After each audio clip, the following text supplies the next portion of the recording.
Nana, that being said, no, unim se ansana omo be free finance minister. So on fa na no ye mrampo no not already co-chairs no atake decision say the first and third grounds crowd there omo mfa nto na anim mpo no we no ho ano. The first ground was on conflict of interest. Nana Atena Hasa can be where to say there is a clear case of conflict of interest. Me person me jina ha say efo afi di kese so kama Ghana for to say yeka conflict of interest a matter of law. Obi abetima refer to the Companies Act of Ghana as to what constitutes conflict of interest. Enya perception anasa abusremu kan. Conflict of interest na akadia disclosures other ancillary rules will be kan ho a esese ni nyina ye establish anasa ye free man sa na akase conflict of interest. Now in relation to the finance minister any the issuance of bonds Shraj Abua said there is no conflict of interest. So obekan ya Owura Broja Jemfi or the finance minister ejina 1992 constitution so they no call down Shraj say 1.2 billion bonds be no mu issue ye na there was conflict of interest or no ni susu say finance minister mu issue sa bond no say be on ne company ne family and friends on be benefit from that bond. Shraj de busumi num eye nhwehwemu Shraj o minka perception o ena minka obi a ohun evidence anase you know say me ka mitrima bomisire maka Shraj ruling no say o checking all the newspapers publications on December 29 2017 it was all over the front pages but metima refer o say obetima ko city online to pull that story say Shraj a clear finance minister of conflict of interest enti mesre say ye ntimi nka say oh ebia ye mpenasem ana mo bi nya efe ana ebia ye ne nya personal interaction be within the sector ye ninje ho into all of a sudden say ye bu anofo say emu anofo kian ne kin oyi na no kra there is conflict of interest e no de me pa cho ye nya no ma temuafo ne nya ma Shraj o mu otumi o mu mabua enya sa afa ni ebe kan o mabua asem no dada no said there is no conflict of interest no ye ntimi nchechere otherwise emfa nso finance minister honorable Ken Oforiatta unless say ye were additional facts related to other matters and not in relation to this specific bond making. That being said no nana na mebra penyi kasa no or say eni kwa krasen ko be finance minister because he has interest in the financial sector and as a banking sector and as a financial market dynamics no metima kan sudu yourself from 1992 there is no single finance minister only exposure and interest and friends and alliance and interest of any sort within your banking sector and as a financial sector and market na ye wono na yeka data bank obi anim se data bank nye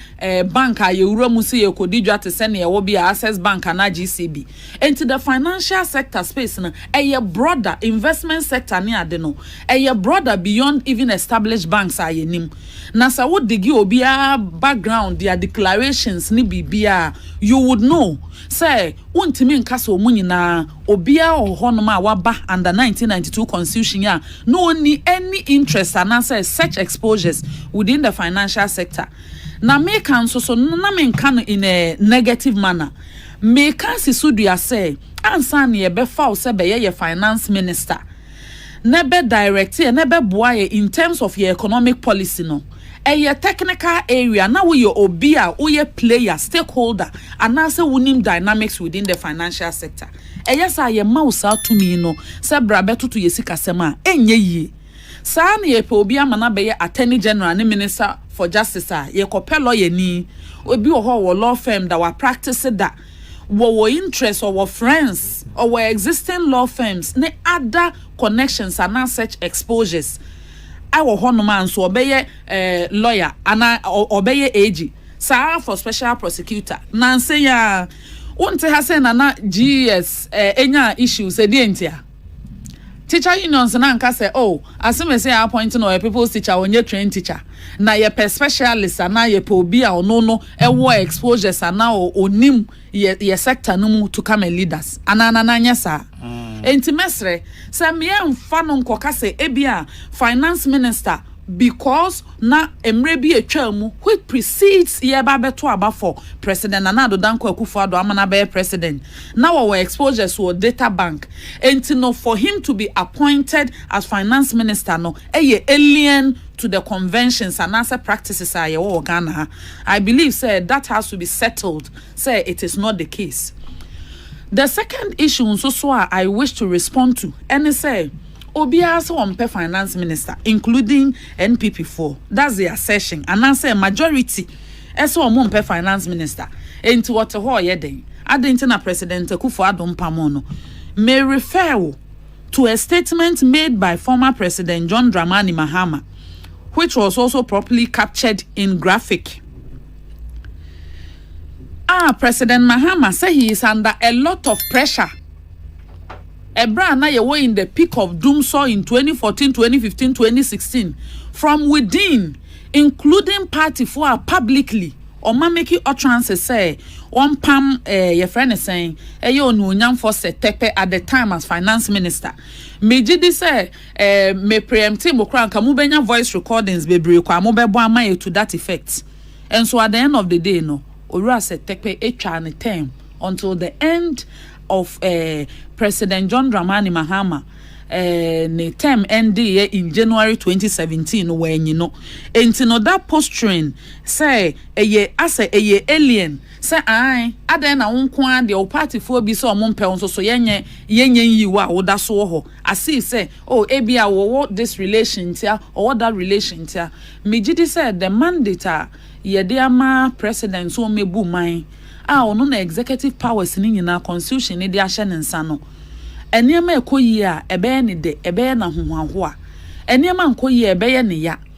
ono nso so be fa nsem a ye ka ene the reality on the ground onim onenim sikadodo a ewo Ghana fotuo mu onenim kwan a ye fa so abosumi bi aso a yetu adwuma ye foka onenim kwan a ye fa so yetime foto that 12 billion covid expenditure any other information eye privy to him as a president wonim say whatever crisis are ye facing especially from March this year no enye the doing of the finance minister and to one jina so fan taking decisions based on emotions to say ebia ne obia oyele person onye privy to such knowledge and answer information na beka so want to say na mo no na emum me council na me kan say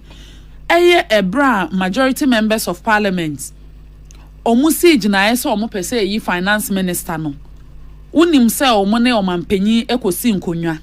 krata de akire by publications but to the effect say omampanyi ne omo nkita hodie no kosi say omo ma finance minister kwan no one mekan ye budget and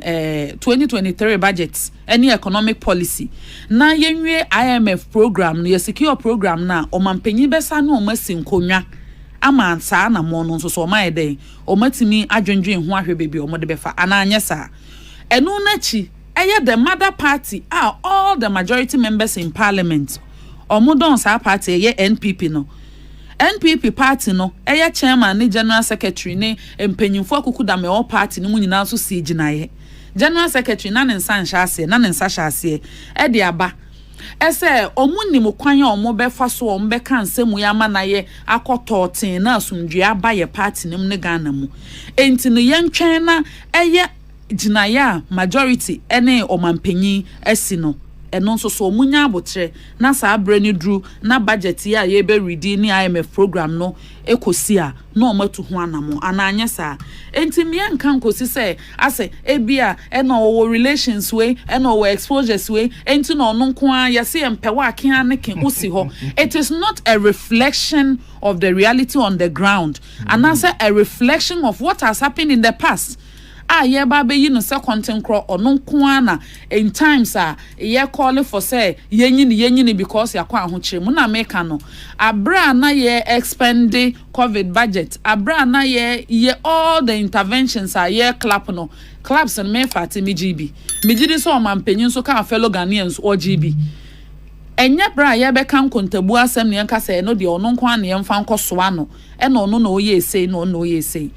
Now, there are two other issues so specifically me pese me refer to me directly a conversation you koso.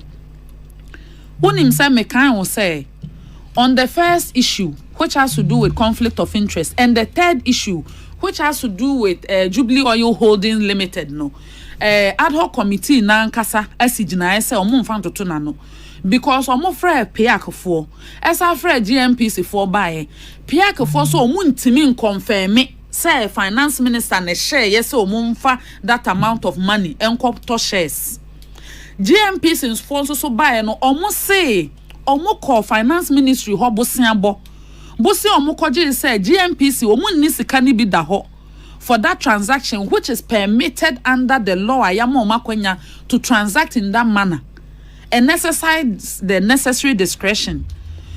Omo say bosia no omo beje enya finance minister na sha omo keti anase o direct omo ana bibisa GMPC or board or management omo are bound by omo law said they establish omo any other best practices are what within corporate governance. And so say now there was the need for any further information about how they acquired those shares and answered the company. Omo mother ministry as Ministry of Energy Krampono now obi betima file a question in Parliament. Omo mother ministry no ababa bedi o market na mu anya kwanya ayusu opportunity no to make such responses. But they found it convenient say yem fan koyere finance minister because ebra obviously we are in an economic crisis and it appears easier say the easiest decision is to find somebody to take the fall enti yem fan ko sen no kon but me say would be besen obi kon at least let us have basis ni evidence for it. Now on the issue of the second grounds omo raise here won say clearly finance minister dey anu ye by na baby ada din because even Omati association of 5 members and 10 members. Yakoya association meeting near better drink a crampo, a printed paper. Ya budget near the miscellaneous ashasi, ananyasa. Mean who institutions be say any company and even events or mobile or munye arrangement for unbudgeted miscellaneous expenditure and say other obligations which have not been costed at the time or moya budget no. And also omo anticipate say enema bi betimi aba am yetimi asigina say ye hia ska dia ye we wa abra say ska na yan budget for eno na on the second issue no finance minister kan si sudua say eye contingency vote no eye allowable sika ye disha under other government obligations which came before Parliament. Our finance committee approve ye tieni yo. And to that accusation, Omodeba say a contingency fund under Article 177 of the 1992 Constitution no say a honum na finance minister ekoyi sika ediko boa National Cathedral project na esese kwan bi wo ho esese ofaso e no wan faso finance minister say won koyi sika bia from the contingency fund name a contingency vote which is allowed under a other government obligation. Our refer say 2014 year called Brazil no. Na anya budget for Ghana Black Stars e called Brazil World Cup. Omo discuss from sa contingency vote num. And a support ya di mu ambassadors ni coconut ni ho eche nyina. I don't want to belabor the point. Enti no enya contingency fund under Article 177. Na uye no free honoma. Aya no obi nkan say yetimi ba yesu obi a conjoined twins so ye pay $100,000 ye pay $1 million the surgery aban ko boa we he yes aban so mu se ye betu aka no yes o asem bi asi atorenchem bi aba yes mpo free mu ye nko peska nko ye say na aban ko first ka ba yes o ma respond swiftly my ade sa nneema ni nyina senka ye ni any other government obligation and the government machinery and the Ministry of Finance and baby a nkiye ntimi nye